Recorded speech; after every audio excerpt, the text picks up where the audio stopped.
Salve, salve, nação tricolor! Sejam todos bem-vindos a mais um episódio do Glória e Tradição, episódio de pós-jogo, Fortaleza 0, Grêmio 0.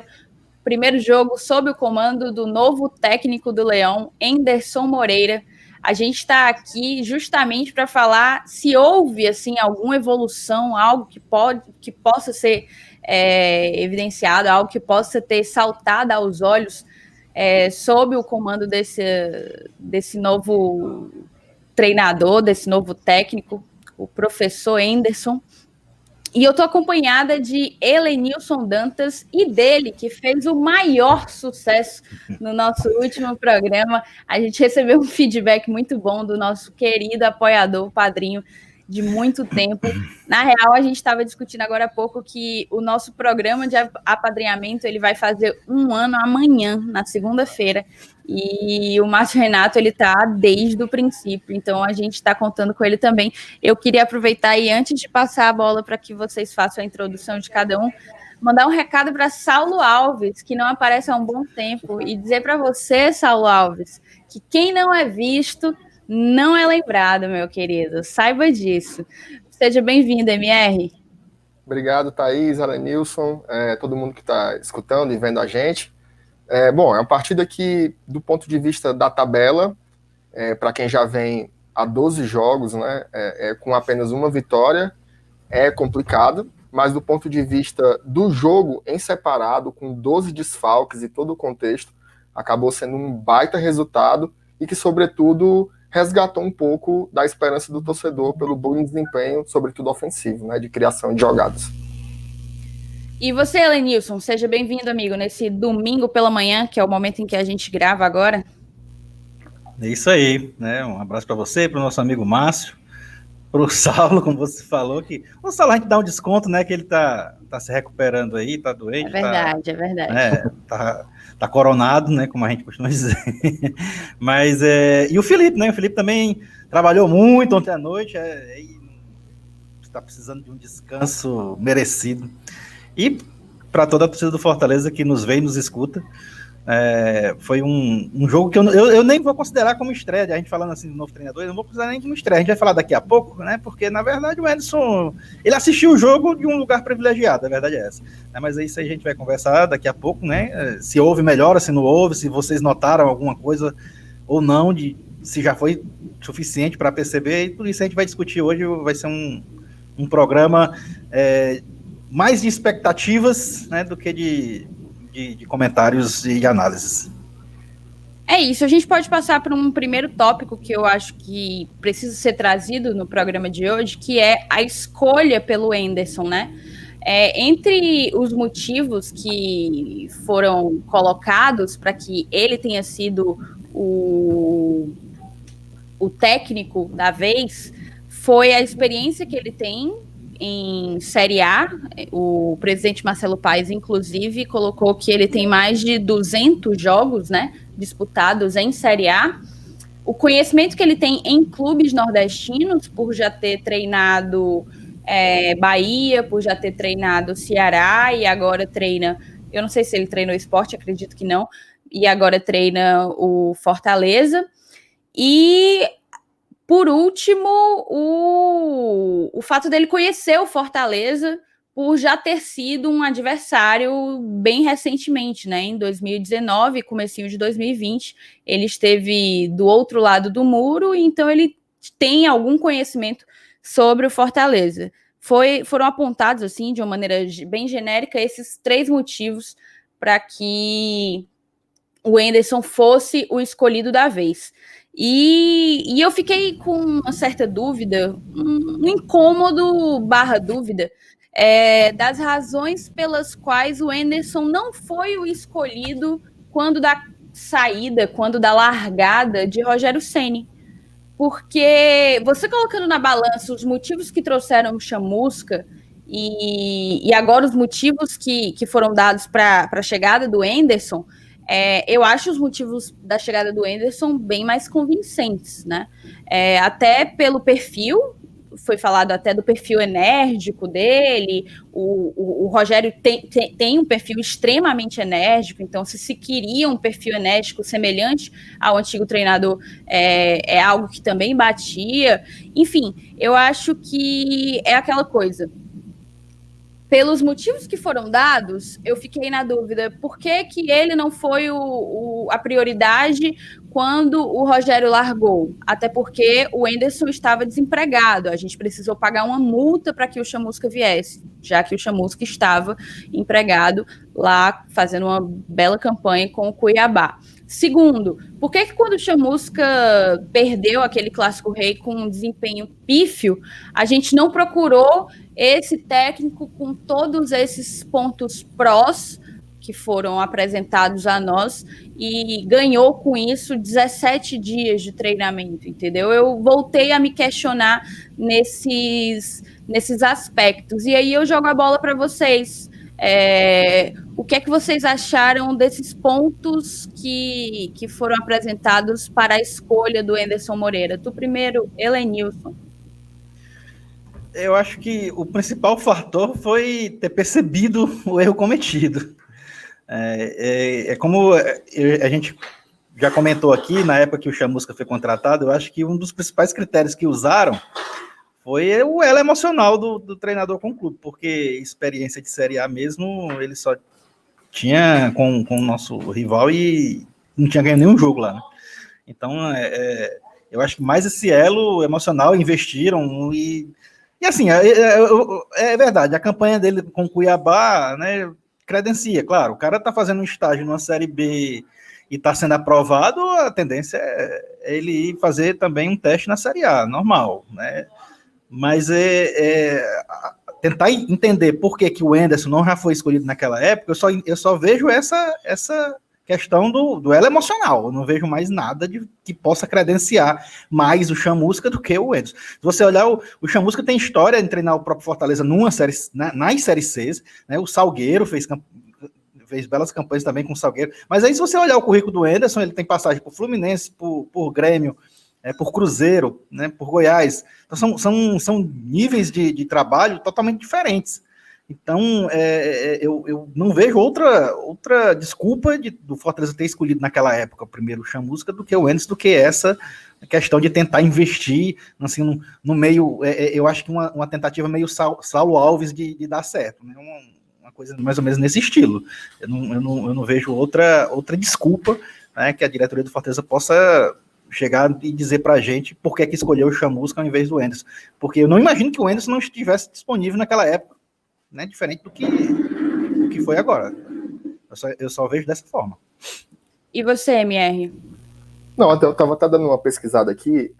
Na realidade, quando o Chamusca foi contratado, o Enderson ainda estava no Goiás. O Chamusca foi contratado.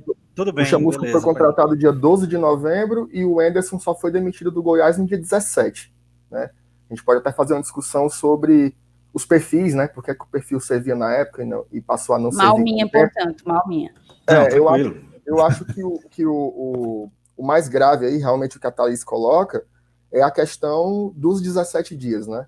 Me parece que a diretoria, ela resolveu dar um crédito extra mesmo para o Chamusca ali, né? Um último voto de confiança, até pelo desempenho contra o Flamengo, que acabou...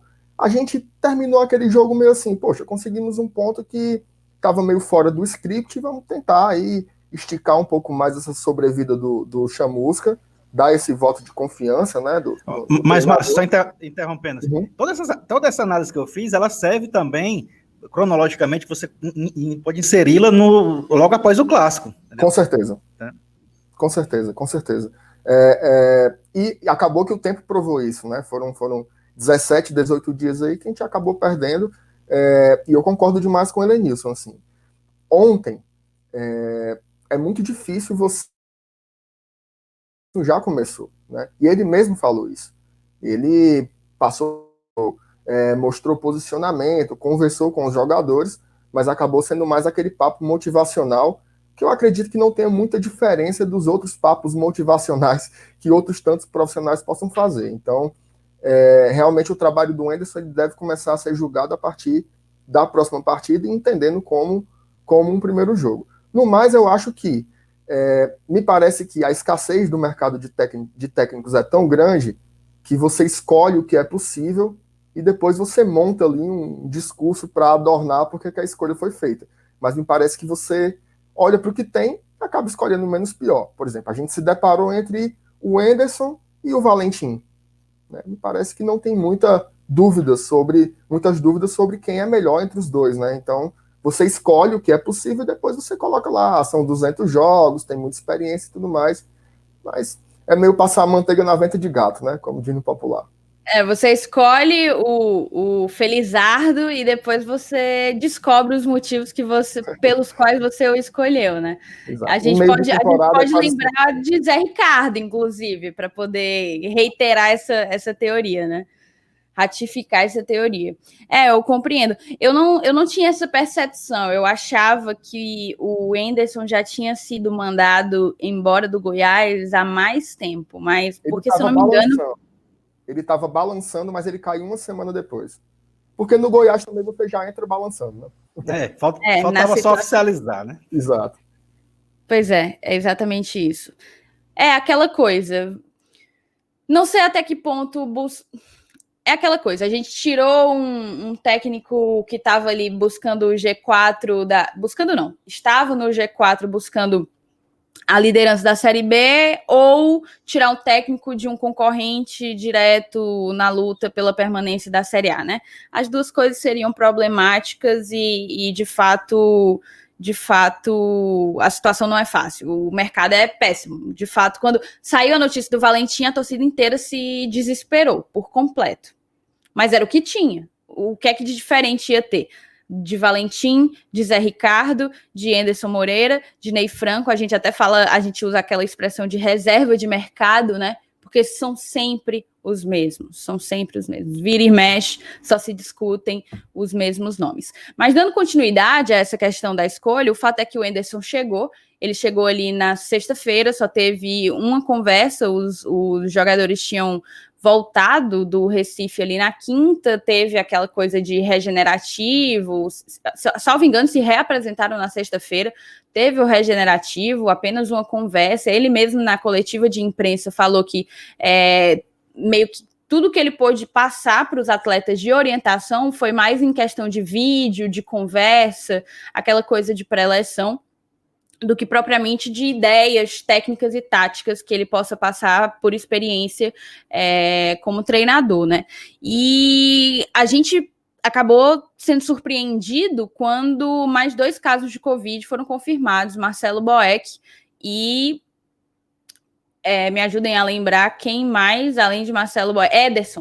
Marcelo Boeck e Ederson, uma das nossas únicas alternativas de ataque, testaram positivo para coronavírus, então a gente chega ao número de 12 atletas, lembrando que o nosso elenco total, o elenco profissional, conta com apenas 27, então a gente tem aí quase 50% do elenco profissional acometido por coronavírus, né? Acometido por Covid-19. Esses 10 já estão liberados para o próximo jogo contra o Inter, no próximo fim de semana, né? Eu espero que sim, porque só semana que vem, né? O Enderson vai ter uma semana cheia, então eu espero que alguns estejam. Não sei se o Boeck e o Ederson conseguirão esses estar. 2 últimos aí eu acho que não, mas os 10 primeiros, os 10 primeiros já é uma boa. O protocolo da CBF é de 10 dias, né? Então, aqueles da primeira leva, eles já ficam disponíveis nessa semana, mas o exame do Boeck e do Ederson, pelo que foi divulgado, foi feito na quinta. Então, daria domingo no dia do jogo contra o Inter, que não faz sentido contar com eles, né? Exatamente. E aí a gente teve essa surpresa, infeliz surpresa, mas acabou entrando com o mesmo time escalado. A surpresa, na verdade, veio no banco, quando a gente estava ali com 11 jogadores no banco, mais 6 jogadores da base, jogadores, inclusive, da base que a gente nunca tinha nem visto aparecer ali. Nomes bem novos, né, para a torcida. E o Grêmio veio também misto, eu não sei muito bem o porquê, porque, na verdade, o Grêmio não disputa mais nada, além do Campeonato Brasileiro, mas tá aí misto e acabou que talvez isso tenha facilitado para nós. Mas é aquela coisa, o Grêmio misto segue sendo um Grêmio treinado pelo Renato Gaúcho há 4 anos e muito bem entrosado, como foi o time que a gente viu ontem na Arena Castelão, né?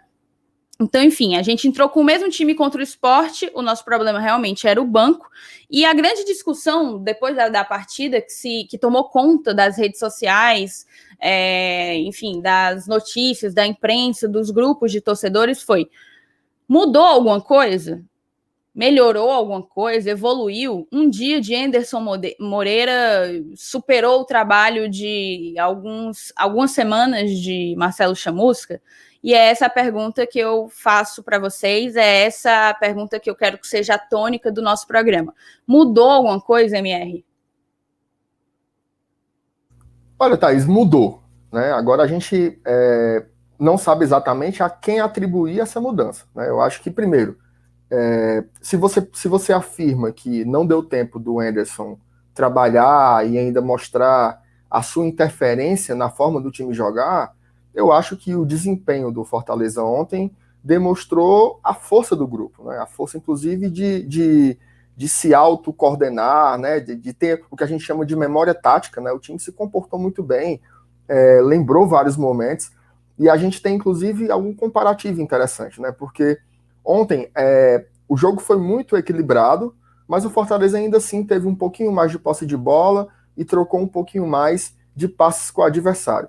Isso por si só seria o discurso que a gente ouvia anteriormente, né? Na época do Chamusca, o time também tinha mais posse de bola e também trocava mais passes, mas o time não chutava no gol, né? Ontem a gente teve isso, mas a gente também teve um pouco mais de paciência, um pouco mais de inteligência naquela última bola para poder criar jogadas. Infelizmente, esse goleiro do Grêmio aí, o Paulo Vitor, que ele leva frango de todo mundo, ontem ele fechou o gol e conseguiu fazer ali umas 5 boas defesas, inclusive chute do Romarinho, chute do João Paulo, estava pegando tudo ontem. Então, mas o Fortaleza voltou a criar, o Fortaleza voltou a ofender o adversário, a agredir o adversário. Agora, tem um detalhe, desde que o mundo é mundo, isso lá desde a época do Rogério Ceni, existe uma questão.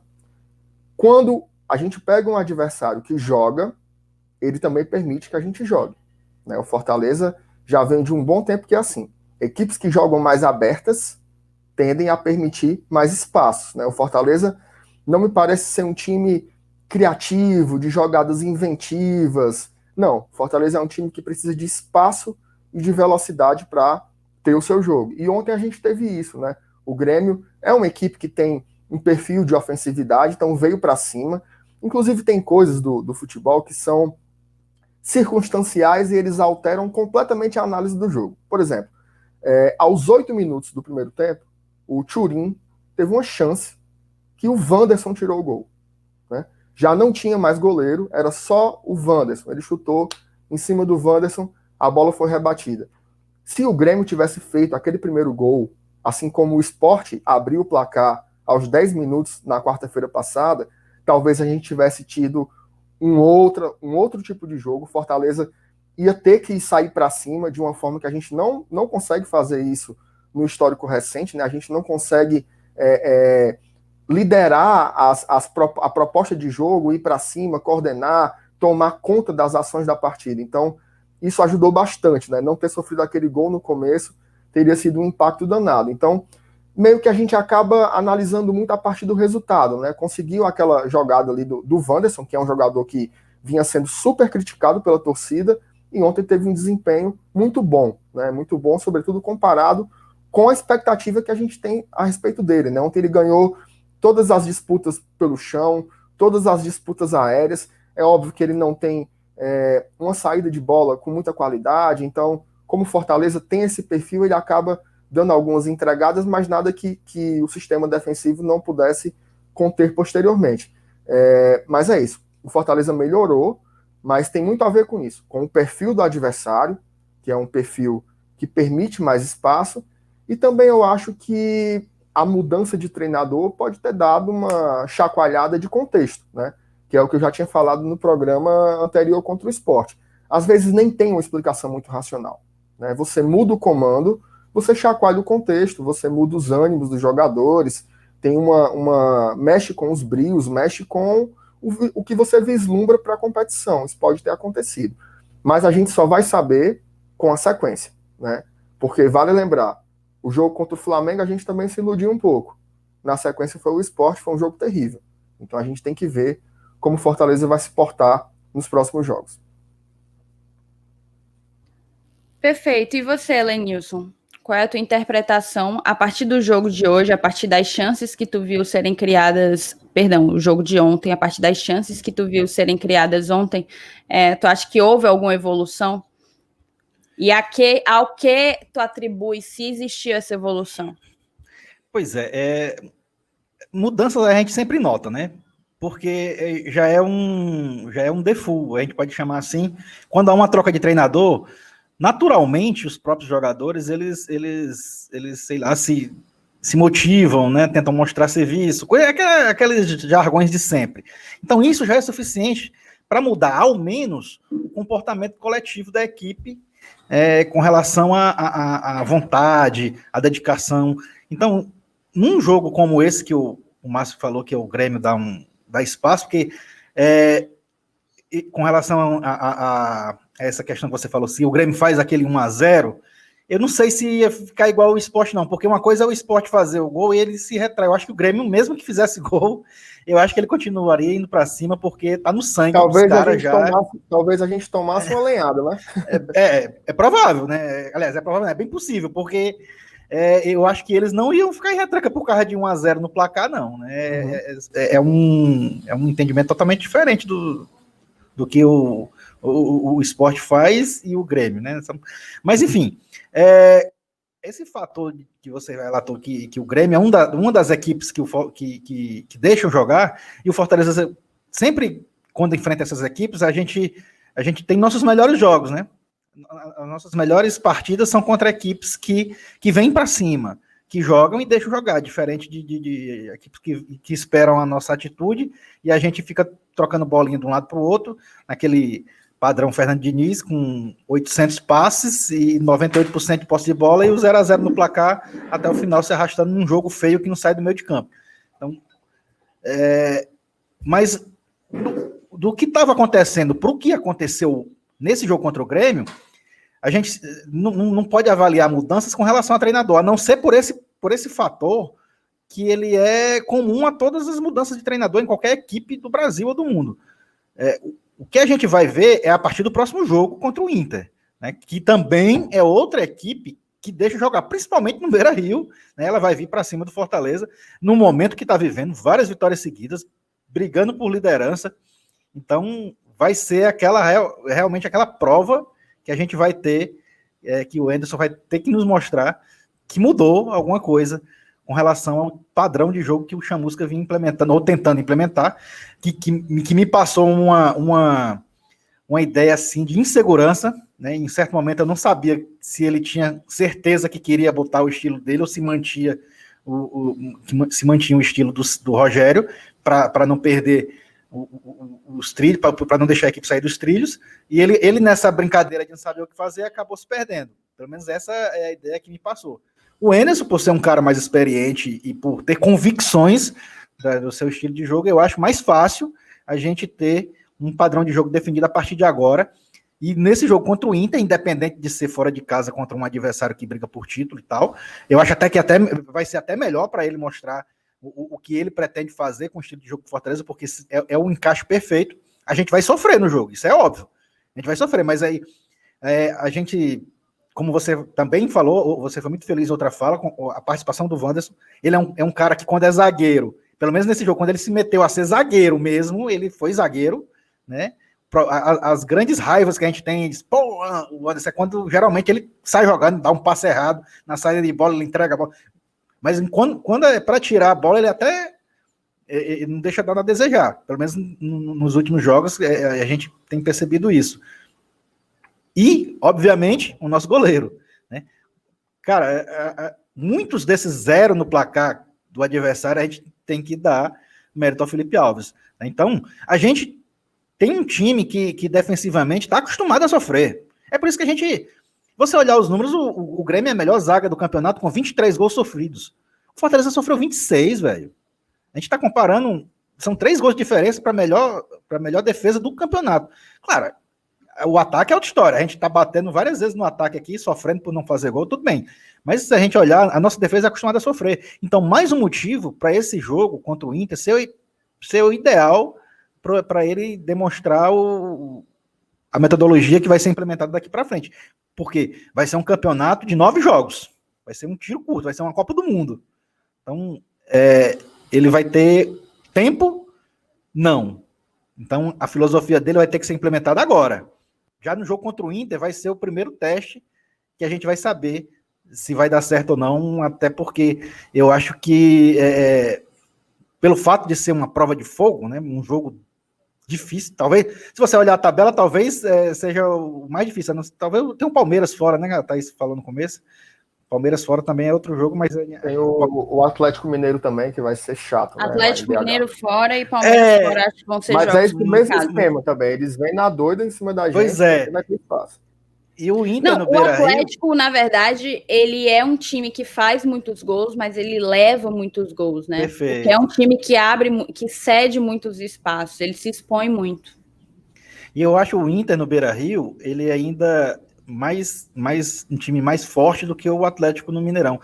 Eu acho que é porque o Sampaoli é um cara que eu acho que ele ainda não enraizou, não teve a sintonia ainda perfeita com o Atlético. Eu acho que ainda... Por isso que o Galo não deslanchou, porque no começo do campeonato eu imaginava que seria campeão disparado, né? Mas não deslancha exatamente por quê? Porque eu acho que o São Paulo ainda não ajustou, ainda não teve a sintonia perfeita lá com o time, com o esquema e tal. Mas assim, a gente tá falando do Inter, né? Mas a gente tá falando do Abelão também. Mas que nos últimos jogos é um cara que tem aquela sintonia com a equipe, né? Você sabe que ali a sintonia Abel-Inter é um negócio legal também. E por isso que eu acho que vai ser um dos jogos mais difíceis fora de casa, não considero o Palmeiras, porque o Palmeiras está envolvido em outras competições. Não sei se ele vai estar, na época que enfrentar a gente, vai estar disputando algum jogo decisivo na semana, que isso também pode favorecer. Apesar de que o time reserva do Palmeiras, a gente viu nesse fim de semana contra o Sport, é um baita time, né? Mas enfim, o jogo contra o Inter vai ser o quadro negro para a gente, que vamos ser os alunos e vamos entender o que o Anderson vai explicar para a gente, né? Ele que vai ser o professor e vai explicar para a gente a nova metodologia que vai ser implementada nessa Copa do Mundo que a gente vai disputar aí agora, daqui para frente. Pois é, eu concordo com vocês. Eu acho que uma grande mudança, se eu tivesse que dizer que houve, que existiu, vocês falaram muito que a mudança de um comando é aquela chacoalhada que um time pode precisar, e eu acho que a mudança que eu mais senti, que eu achei mais relevante do jogo contra o Sport para o jogo contra o Grêmio, né, um espaço aí de 3 dias praticamente, foi uma questão de semblante, porque para mim foi um pouco chocante, foi um pouco assustador ver o semblante, a postura do Fortaleza diante de um time muito limitado, como era o time do Sport, dentro dos seus próprios domínios, dentro da Ilha do Retiro. Eu senti o semblante do Fortaleza e eu até falei isso no programa de pós-jogo que a gente gravou, como o semblante de um time derrotado. E no jogo de ontem, a áurea era um pouco diferente. Eu sentia um time, um grupo de jogadores que estava ligado, atento, sabe, querendo o jogo, em sintonia um com o outro. Então, assim, eu senti que isso estava diferente. Senti que alguma chavinha tinha sido mexida ali, de quarta para sábado. Foi o Anderson que fez isso? Não tô dizendo isso. Pode ser que tenha sido simplesmente um café que eles tenham tomado, ou um dia que eles acordaram melhores. Pode ser que tenha sido isso. Mas definitivamente eu senti os caras querendo o jogo, algo que eu não senti na quarta-feira diante do Sport, né? Um outro ponto que eu achei muito importante, que eu acho que também era uma grande crítica da torcida, foi a própria postura do Anderson à beira do campo, né? isso até viralizou, meio que virou um meme, a questão do Klaus, que o Chamusca meio que lá querendo, foi meio que querer engrossar o pescoço pro árbitro, pro Rafael Klaus, né? E o Klaus deu uma cortada lá nele e ele meio que se encolheu todo e pediu desculpa, né? Não manteve não manteve a postura, digamos assim. E sentou na cadeira quando a gente levou o gol, aquela a coisa do semblante derrotista, né? E eu achei que o Henderson tava numa pegada, tipo, tava chamando os caras, mesmo sem ter o grupo ainda na mão, mesmo sem ter a intimidade com os caras, sem conhecer os caras com quem ele vai estar trabalhando, mas estava lá, estava gritando, estava orientando, e isso eu achei importante, isso eu achei que talvez possa ter feito uma diferença. Eu até estava trocando uma ideia no Twitter com o Bruno Lemos, queria mandar um abraço para ele, e ele sempre está querendo trocar uma ideia aí com a gente no Glória e Tradição. Ele falou assim, ele estava querendo sustentar que não tinha diferença, que ele não tinha visto uma diferença significativa, e usou como parâmetro o jogo contra o Flamengo, né? Se a gente invertesse o empate do Grêmio com o empate, cronologicamente, o empate do Grêmio com o empate do Flamengo. Só que, para mim, foram dois jogos completamente diferentes. Existe, sim, para mim, uma diferença brutal.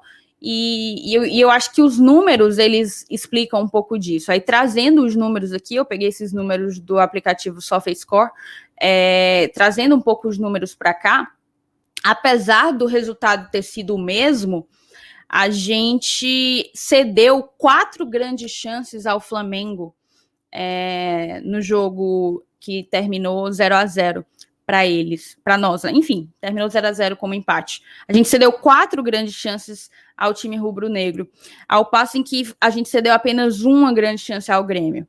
Contra o Flamengo foram 293 passes trocados apenas, contra o Grêmio foram 449, né? E para mim, uma coisa que foi mais significativa de todas essas estatísticas foi o número de finalizações dentro da área. Porque um número de finalizações dentro da área demonstra, na minha concepção, a tua capacidade de conseguir construir jogo com a bola no pé, sem chuveirinho, sem enfim, tentar na loucura, né?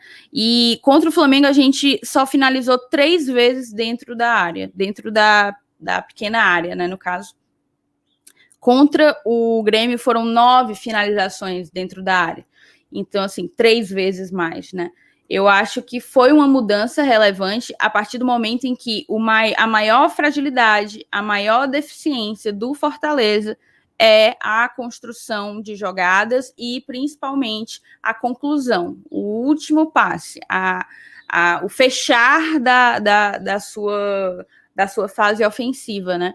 Você conseguir concluir em gol com algum nível razoável de eficiência. Então, eu senti alguma evolução. Não sei se dá ainda para atribuir, concordo com vocês que a gente só vai conseguir avaliar o trabalho do Anderson Moreira a partir do jogo contra o Inter.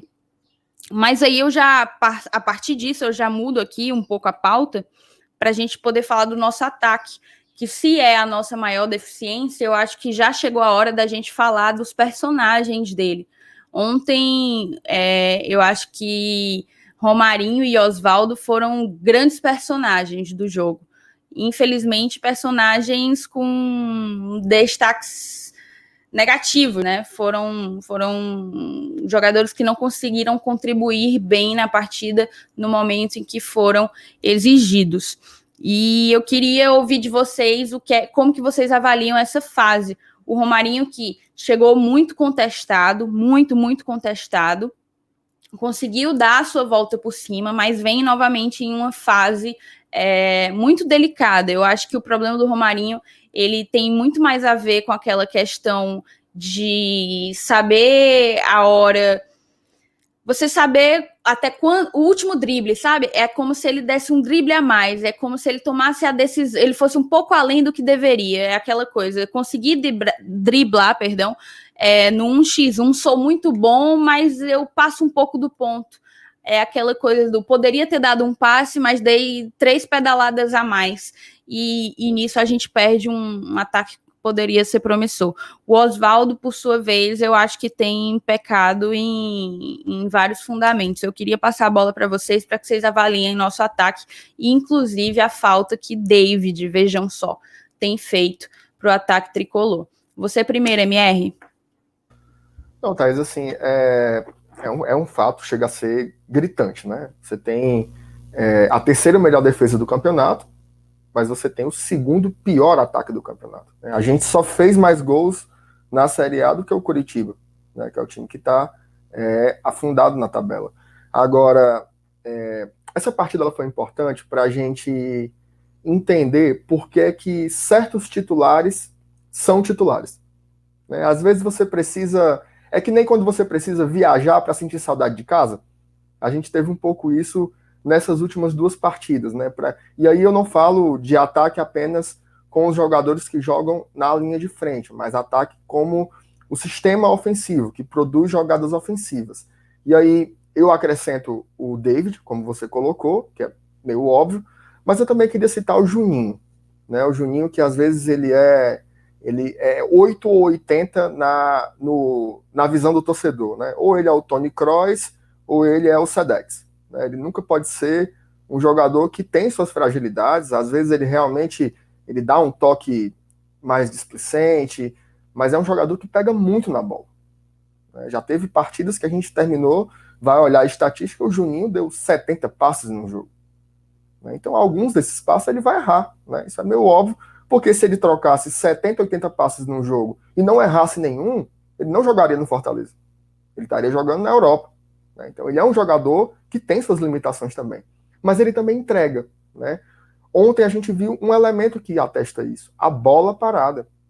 Gente, assim, o Carlinhos que vem muito bem jogando pela lateral esquerda, mas a bola parada definitivamente não é a dele. Ontem ele cobrava os escanteios que parecia que ele estava chutando um saco de cimento. A bola quase não chegava no primeiro pau, né? Então, o Yuri, inclusive, quando entrou no segundo tempo e passou a bater os escanteios, melhorou um pouquinho mais, mas é muito diferente, né? O Juninho tem aquela bola perigosa. Ah, mas ultimamente não vem acertado. Mas a gente sabe que ele sabe. A gente sabe que ele tem o conhecimento para fazer isso, né? E várias vezes deu certo. Com escanteios, com faltas, com assistências, né? Ele é um jogador que organiza muito o meio-campo, né? Inclusive, o Felipe ele tem ficado meio que solitário nesse papel, porque o Ronald ele é mais de carregar a bola do que de distribuir o jogo, né? E o Felipe foi um maestro ontem, né? Inclusive é um destaque para ser dado. O que o Felipe jogou de bola ontem é impressionante. Mas sempre alguém vai dizer, mas ele errou aquele passe. Errou aquele passe, pelos mesmos motivos do Juninho, né? São jogadores que têm suas limitações e em situações de pressão vão errar também, né? Agora, o que a gente pode vislumbrar para o sistema ofensivo? Eu acho que o jogo de ontem demonstrou que a gente pode criar chances, mas a gente ainda precisa ter um pouco mais de inteligência para o arremate e para o último passe. Mas olha, vocês podem me ajudar, mas eu tenho a impressão que o último jogo que a gente criou tantas boas chances, eu acho que foi contra o Vasco, lá na estreia do Chamusca, né? Porque mesmo contra o Botafogo, que a gente ganhou a partida, a gente não chutou tanto no gol como no jogo contra o Vasco. E nas partidas seguintes, sempre tinha aquele gol feito que o David perdia, mas em volume, eu acho que foi ontem, né? Contra um adversário muito forte, que tem uma defesa boa, e isso dá um bom sinal. Agora, precisa... eu não sei se é uma questão só de treinamento, se é uma questão de comportamento, se é uma questão emocional. Eu acho que isso que a Thaís fala sobre o Romarinho, eu penso assim, confiança é uma coisa importante para jogador de futebol, mas às vezes a confiança, quando atinge limites assim, muito altos, ela pode também virar uma certa arrogância com a bola, né? Você achar que vai conseguir sempre resolver o jogo, e às vezes não, às vezes a melhor opção é você tocar de lado, né? E isso vale para todos os jogadores, né? Esses que são mais experientes, que a gente cobra mais e que a gente tem que cobrar mais, como é o caso do Oswaldo, né?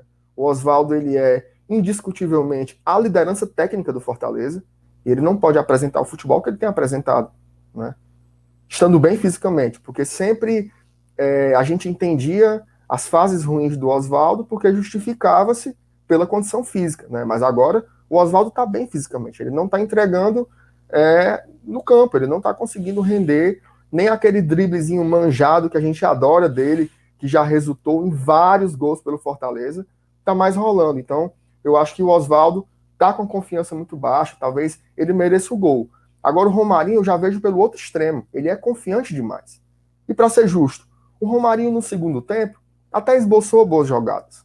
Ele conseguiu bons dribles, ele conseguiu boas situações, mas ainda muito aquém do que a gente sabe que ele pode render. Então, o Romarinho talvez ele tenha que entender que às vezes ele não precisa dar o quarto drible, né? Ontem ele deu várias rabiscadas que ele passava por um, o segundo, o terceiro, solta a bola, né?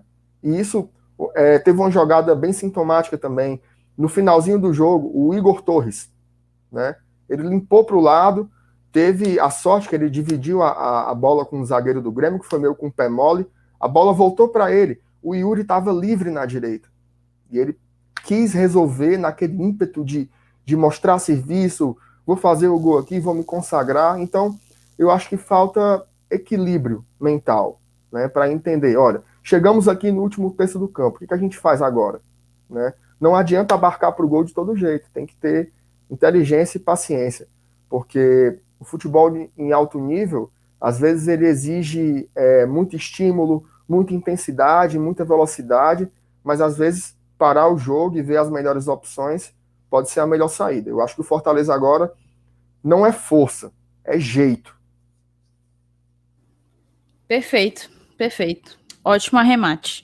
E você, Elenilson, como que tu avalia esse cenário? Que bom que o MR falou do Juninho, porque eu sou uma das que não acha justo definitivamente a quantidade de críticas que o Juninho carrega nas costas. Eu concordo que ele tem uma série de deficiências, eu concordo que ele não é o Toni Kroos que a gente gostaria que estivesse no nosso meio campo, definitivamente, mas talvez, e eu espero que isso esteja acontecendo, a torcida esteja percebendo a importância dele, a qualidade do passe que o Juninho tem, que nenhum outro, talvez apenas o Felipe, jogador do nosso plantel, tem. A importância que é o Juninho estar dentro de campo.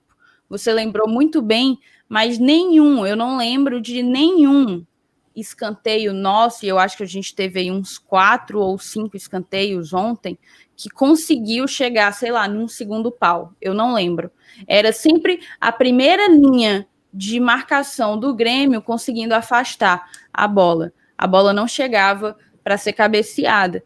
E é aquela coisa, todo mundo achava assim, quando o Juninho estiver fora, aí pronto, a nossa bola parada vai virar uma maravilha, e o que está acontecendo é justamente o contrário. Eu acho que a gente precisa maneirar um pouco na crítica, porque eu ainda acredito que o Juninho é o que a gente ainda tem de melhor nas nossas cobranças de bola parada, pelo menos nos escanteios. E você, Elenilson, voltando a bola aí para ti, eu te mando essa questão do nosso ataque, falo do David, a gente não comentou sobre o Bergson, que logo quando chegou, ainda sob a batuta de Rogério Ceni, ele parecia estar absolutamente iluminado, e quando foi utilizado, ele acabou pegando um banco com o Chamusca, né, e nas entradas dele não estava mais aquele cara que pegava na bola e metia para dentro, mas eu acho que ele ainda pode ser bastante útil, principalmente na má fase que tem vivido Oswaldo e Romarinho, e eu queria que tu avaliasse esse nosso momento tenebroso do ataque tricolor. Pois é, cara, a gente vai começar a falar... Não tá cedo não, mas pelo amor de Deus, 11h15 da manhã. Tá nada, já tá quase na hora do almoço. É a hora. Abriu o apetite. Então, a gente pode... Eu gosto de fazer uma comparação, por exemplo, eu vou deixar para falar do Juninho depois, não? Mas vamos falar logo do ataque, vocês perguntaram sobre o ataque, mas é como se é como se o futebol fosse um banquete. E o nosso ataque fosse composto pela mesa, que é importante, sem ela não tem jantar, que no caso seria o Oswaldo e David. A toalha, que é um acessório legal, tal, seria o Romarinho, e o prato de comida, que é o Wellington Paulista ou o Bergson.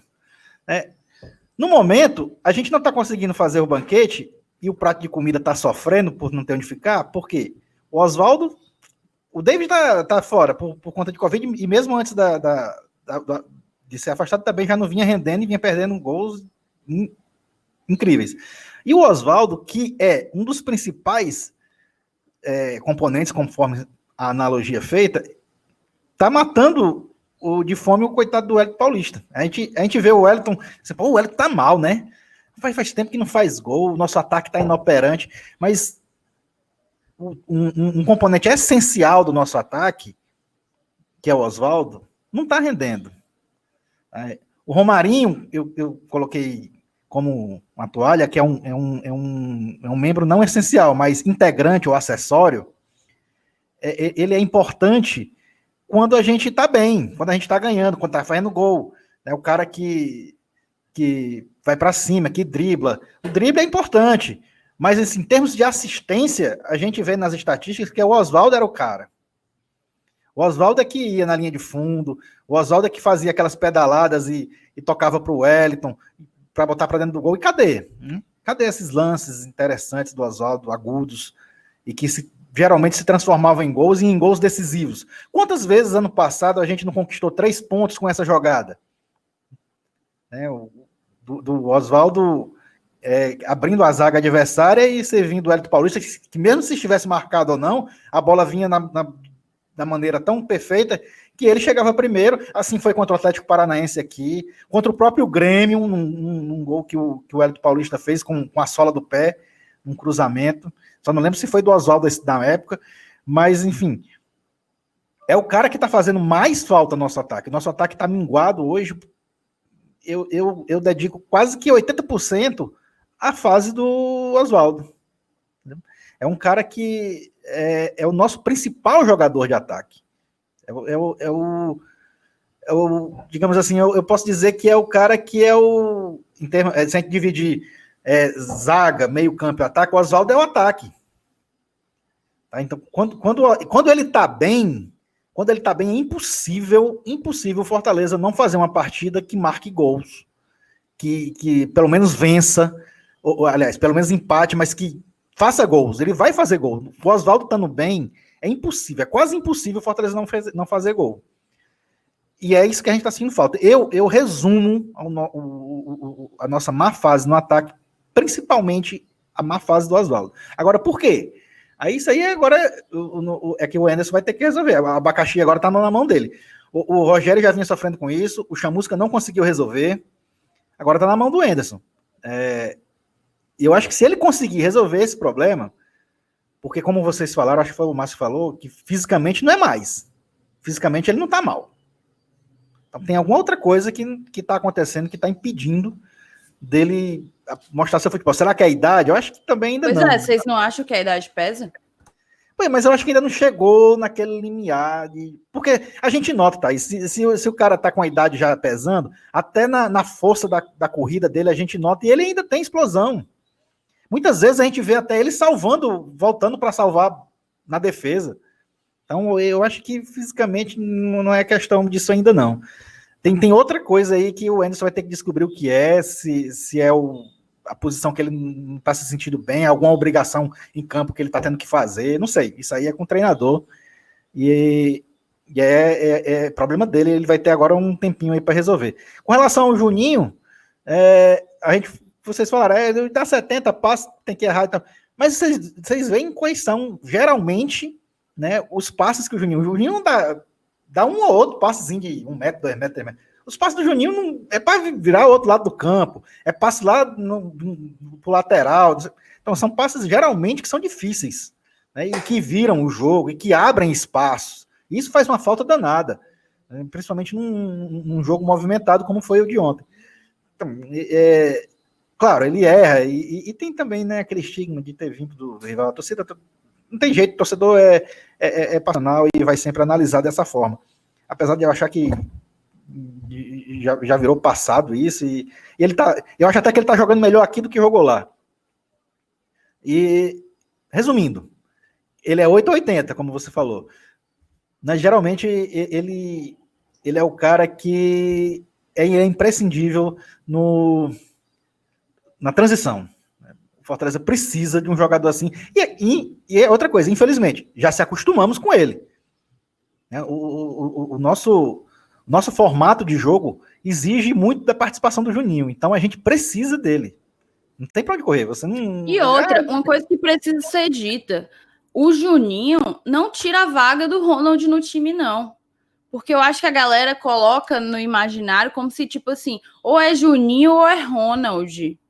Porque, assim, óbvio, o Ronald está totalmente em alta, até pelo que ele vem desempenhando nas últimas partidas e na reta final junto ao Rogério Ceni, mas eu vejo perfeitamente como, talvez não um time de saída com 3 volantes, mas eu vejo perfeitamente como uma possibilidade de, no decorrer da partida, você usar como alternativa os 3 ali, e uma alternativa interessante para buscar uma vitória, ou para manter um placar construído ao longo de, sei lá, ao longo de um primeiro tempo. Eu acho que não é interessante que a torcida pense que um invalida o outro, entendeu? Que é manter o Juninho, que vai tirar a oportunidade do Ronald, sei lá. Não vejo dessa forma. Você vê dessa forma, Márcio? Não vejo. Inclusive, na época do falecido, a gente fez boas partidas com os 3, né? Inclusive, o Ronald, ele não estava exatamente de volante, ele jogava mais lá na frente, já perto da área, às vezes era quase um ponta, né? Jogando um pouco mais pela direita, então é possível sim jogar os 3. Eu acho que os treinadores tendem a não colocar os 3 de uma vez, porque você fica sem opções para colocar no decorrer do jogo, né? Então, acaba fazendo uma opção, o que é natural, né? Você tem que escalar 2 volantes numa formação que você acredita, você opta pelos 2 que você vê como melhores, isso é muito natural, inclusive porque existe uma certa hierarquia no futebol mesmo, né? O Ronald, querendo ou não, ele é um jogador que ainda está em desenvolvimento, é óbvio que a torcida tem um carinho muito grande por ele, e joga bem, né? Joga bem, ele se entrega, né? Ele entrega dentro de campo. Mesmo quando ele não vai bem, né? Que já algumas partidas ele oscila, não vai tão bem, você vê que ele entrega, que ele sua. Inclusive, ele é um jogador que não joga os 90 minutos, não sei se vocês já repararam isso, mas ele sempre é substituído ali pelo final, porque ele está esbagaçado, né? Isso é uma coisa que o torcedor do Fortaleza, historicamente, valoriza muito, né? Vários jogadores na nossa história nem eram tão brilhantes do ponto de vista técnico, mas só por essa disposição a gente já coloca num patamar diferenciado. Então, eu acho sim que o Anderson tem essa opção para jogar com os 3, mas aí vai depender muito do adversário, né? Na época do Ceni, ele usava contra times com mais poderio ofensivo, né? E botava, inclusive, às vezes o Ronald e os 2 laterais direitos, né? Jogava com Tinga e Gabriel Dias. A gente jogou assim contra o Inter e jogou assim contra o Atlético Mineiro também. Então tem essa possibilidade. Perfeito. Vamos então aí para a eleição de melhor. Eu vou usar outro termo: destaque positivo e destaque negativo da partida. A gente vai começar com o ruim, vamos começar com o destaque negativo e vou passar a fogueira, a batata quente para o novato, né? Porque a gente faz esse tipo de coisa aqui.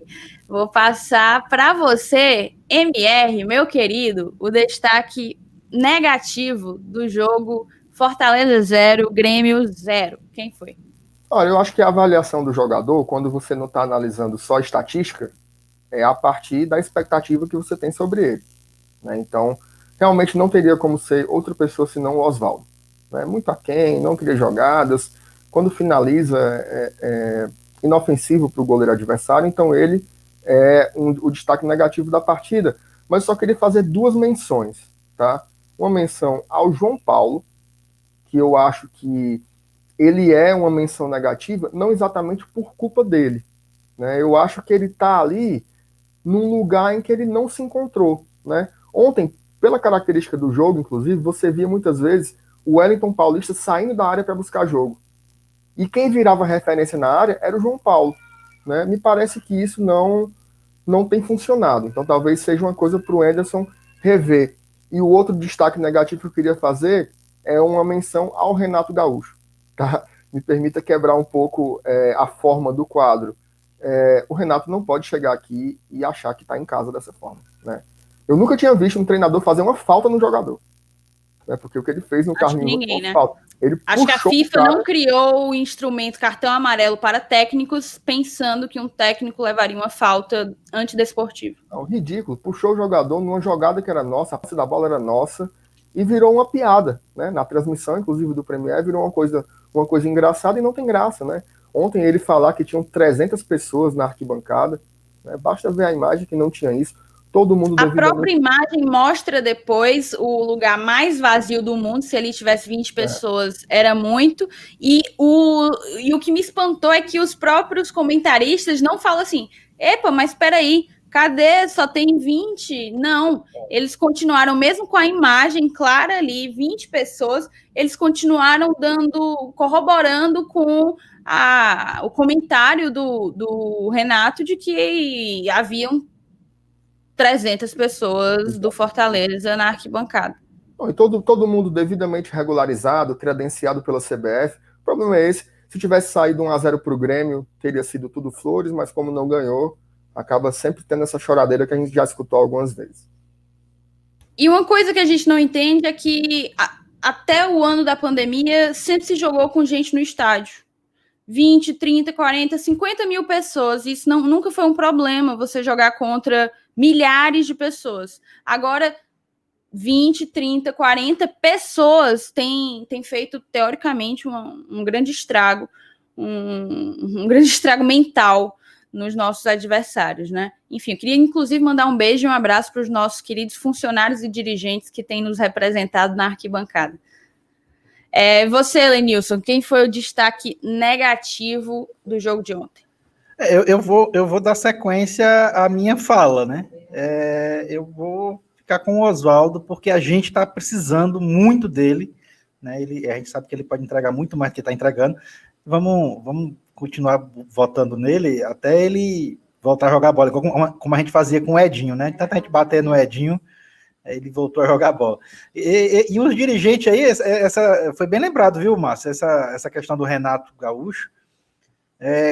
A gente não tem culpa, cara, se os nossos dirigentes são tão vibrantes quanto a nossa torcida, né? São todos emocionados, não, emocionadíssimos. Exatamente. É mérito.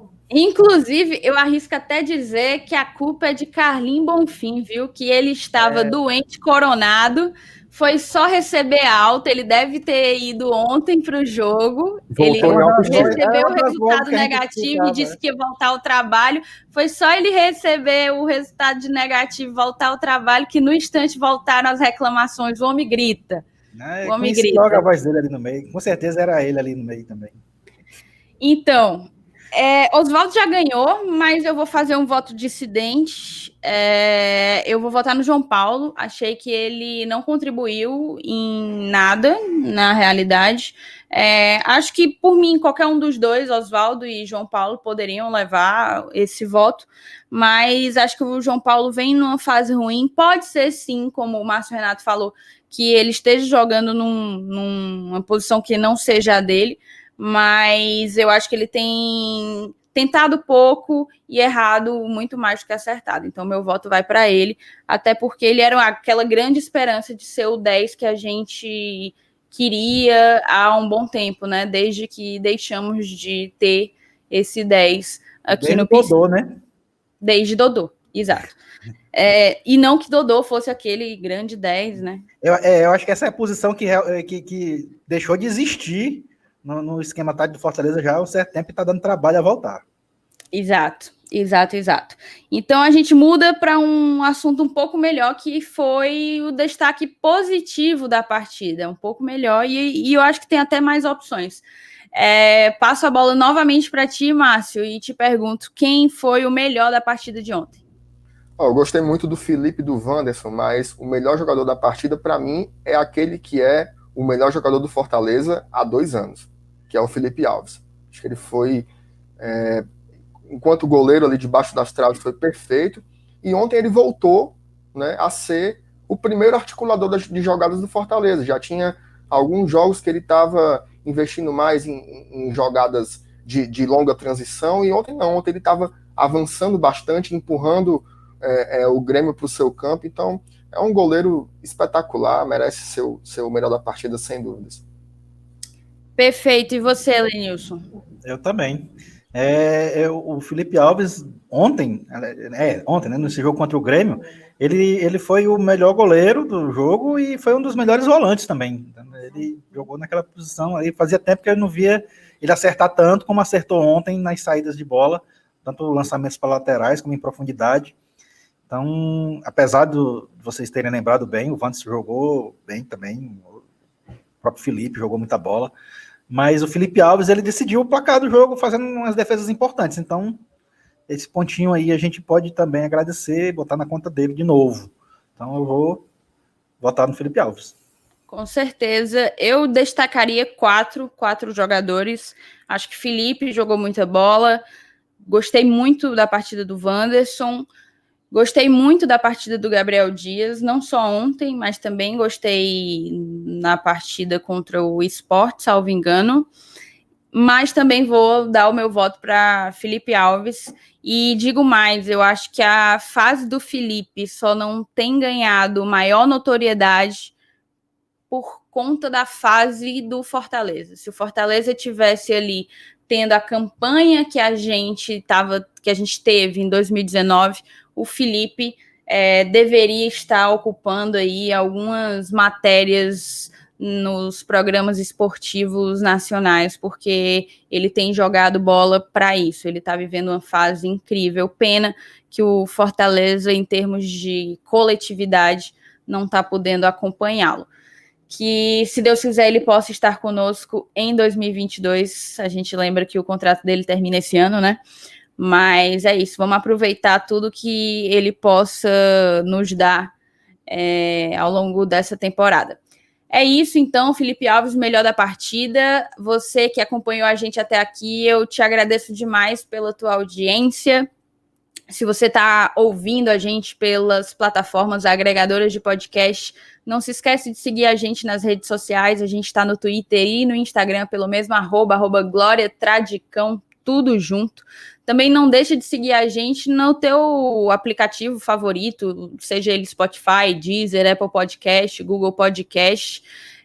Se você está acompanhando a gente pelo YouTube, papoca o dedo aqui no like, se inscreve no nosso canal, ativa o sininho das notificações e deixo aqui um último recado. Segunda-feira, amanhã, dia 11 de janeiro, a gente vai estar fazendo uma live, eu não sei o horário ainda, ali 7, 8, 9 horas da noite.